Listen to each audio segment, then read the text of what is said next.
நம்ம இப்போ கோல்ட் வாட்டர்லேருந்து எடுத்துட்டோம். அடுத்தது வந்து ஹாட் வாட்டர் ஊற்றுறோம். ஹாட் வாட்டரில் கொஞ்சம் நேரம் இருக்கணும். அப்படின்னா தான் வந்து கொஞ்சம் பாயில் ஆன மாதிரி இருக்கும். அப்புறம் பொரிக்கிறதுக்கும் ஈஸியாக இருக்கும். வேகிறது கொஞ்சம் ஈஸியாக வெந்துடும். கொதிக்க கொதிக்க வேணும்ன்ட்டு இல்லை, நார்மல் டெம்பரேச்சரில் இருந்தால் போதும். 1 டேபிள் ஸ்பூன் உப்பு போட்டுக்கோங்க. அப்புறம் அதை நல்லா மிக்ஸ் பண்ணிக்கோங்க அந்த ஹாட் வாட்டரில்.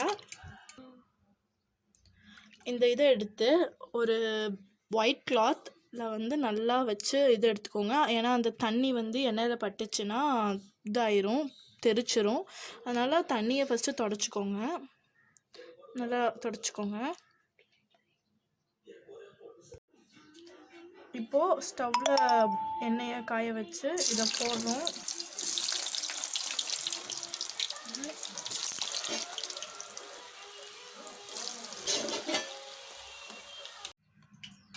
இப்போ ஃபர்ஸ்ட் டைம் பாயில் பண்ணி எடுத்தாச்சு. செகண்ட் டைம் பாயில் பண்ணணும். அப்படின்னா தான் நல்லா கிறிஸ்பியாக வரும். செகண்ட் டைம் கிறிஸ்பி பண்ணலாம்.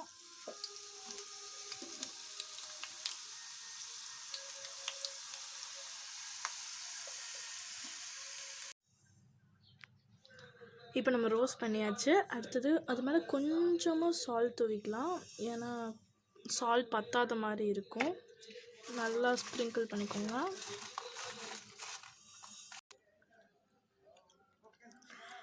இப்போ ரெடி ஆயிடுச்சு. சாப்பிட்டு பார்க்கலாம்.